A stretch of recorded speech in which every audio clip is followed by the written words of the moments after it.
좋은 아침입니다. 사랑하는 동수의 성도 여러분 반갑습니다.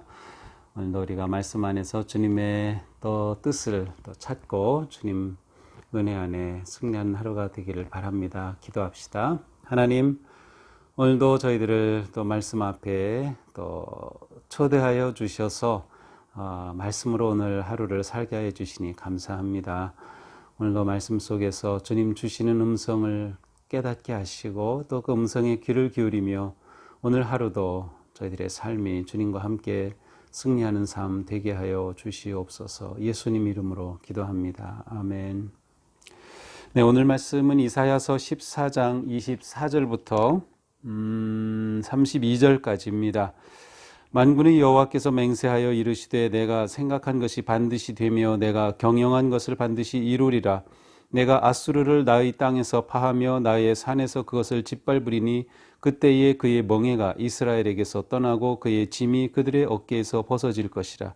이것이 온 세계를 향하여 정한 경영이며 이것이 열방을 향하여 편 손이라 하셨나니 만군의 여호와께서 경영하셨은즉 누가 능히 그것을 패하며 그의 손을 펴셨은즉 누가 능히 그것을 돌이키랴.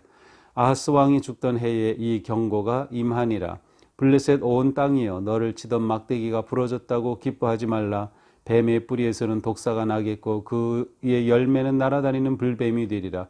가난한 자의 장자는 먹겠고 궁핍한 자는 평안히 누우려니와 내가 네 뿌리를 기근으로 죽일 것이요 네게 남은 자는 살육을 당하리라. 성문이여 슬피 울지어다. 성읍이여 부르짖을지어다. 너 블레셋이여 다 소멸되리로다. 대저 연기가 북방에서 오는데 그 대열에서 벗어난 자가 없느니라. 그 나라 사신들에게 어떻게 대답하겠느냐. 여호와께서 시온을 세우셨으니 그의 백성의 곤고한 자들이 그 안에서 피난하리라 할 것이니라. 아멘. 네, 우리는 지금 이제 계속해서 이방 나라 열방에 대한 하나님의 심판의 메시지를 보고 있습니다.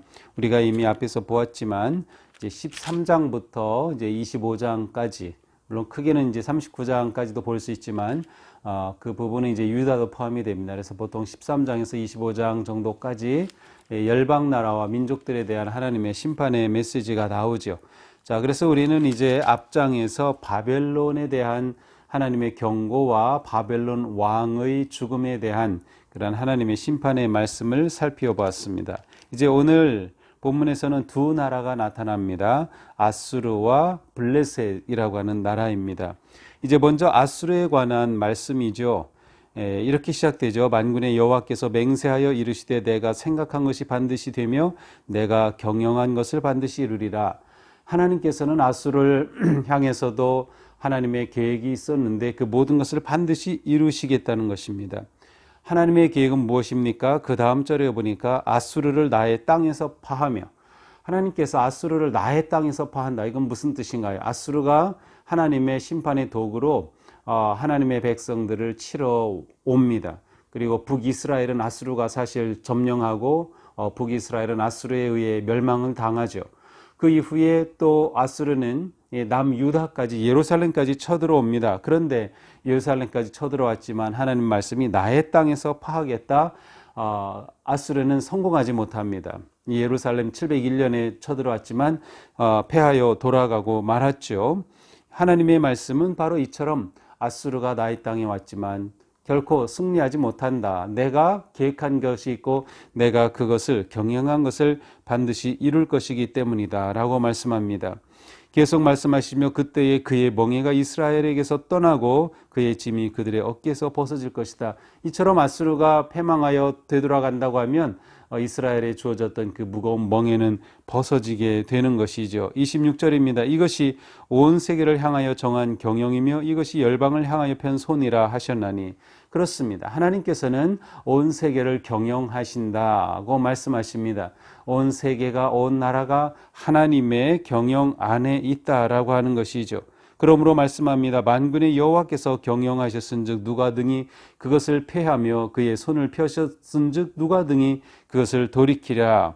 민족들과 역사의 모든 운명은 하나님의 손에 달려 있다. 하나님께서 그들의 미래를 결정하신다라고 하는 거예요. 하나님의 손은 하나님의 백성 이스라엘, 유다뿐만 아니라 아수르 또 지역의 모든 나라들에게까지 미치며 온 세계에 하나님의 손이 미친다. 하나님의 계획과 경영을 거스를 나라가 없다고 말씀합니다. 오직 여호와께서 경영하시고 여호와께서 이루어 가신다라고 하는 것이죠.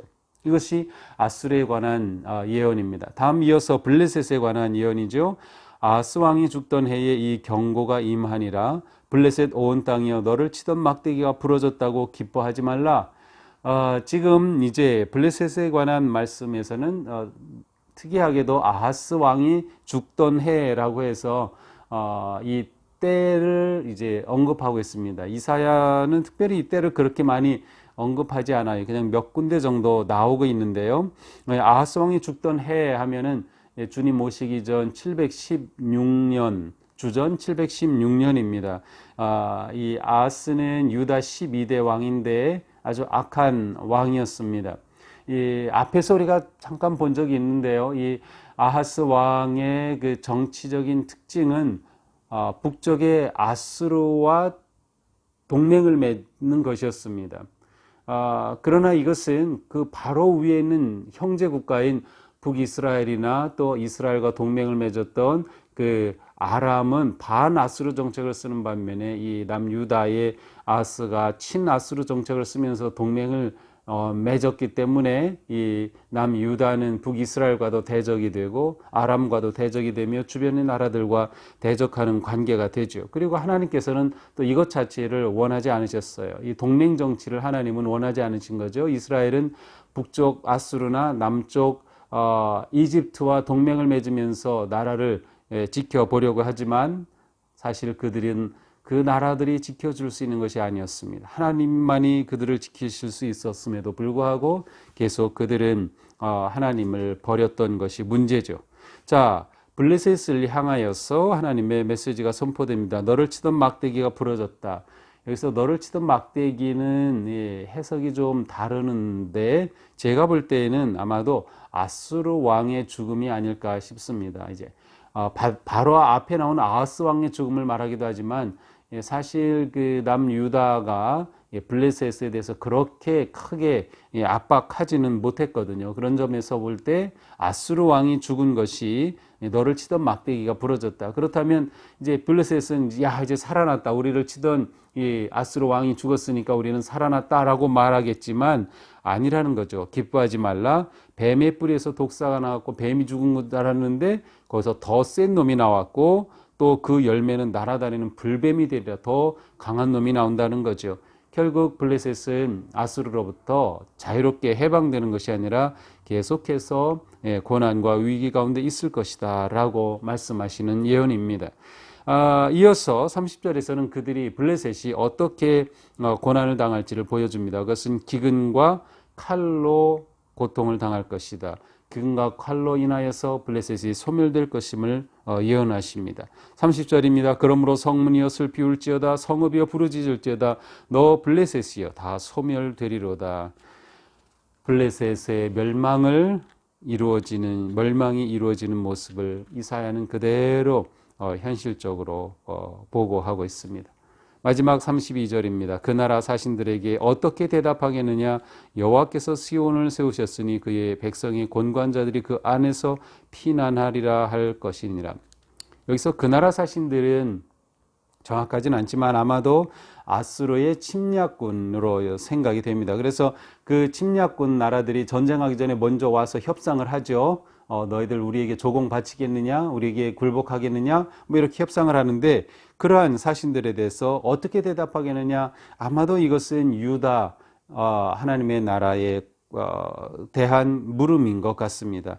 너희가 이러한 때에 어떻게 대답하겠느냐? 여호와께서 너희 시온을 세우지 않았느냐?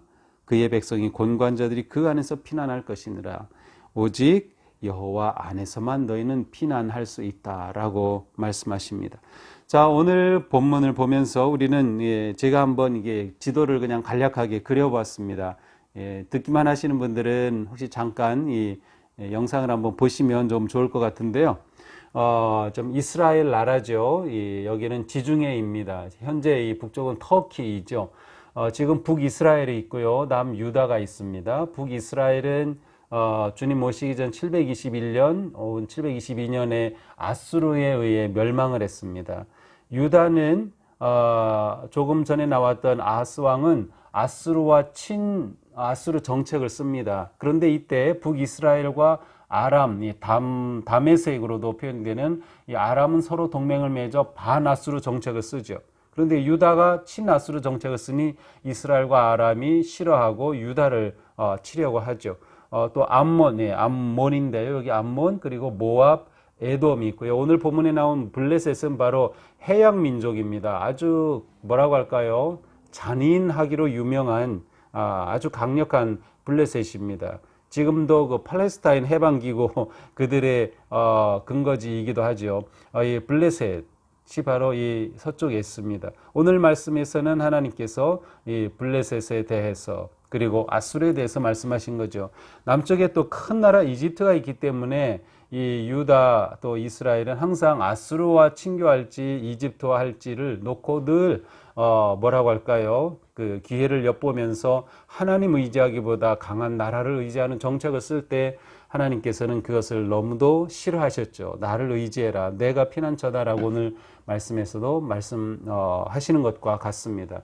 그러니까 당시에 크게 보면 이러한 나라들로 구성이 되어 있고 또 이제 이 이사야서에서도 이제 이러한 나라들에 대한 하나님의 심판의 메시지가 계속해서 선포됩니다. 그래서 이제 15장부터 보면은 바로 이 모압에 대한 그런 심판이 또 선포되는 것을 우리가 볼 수 있습니다.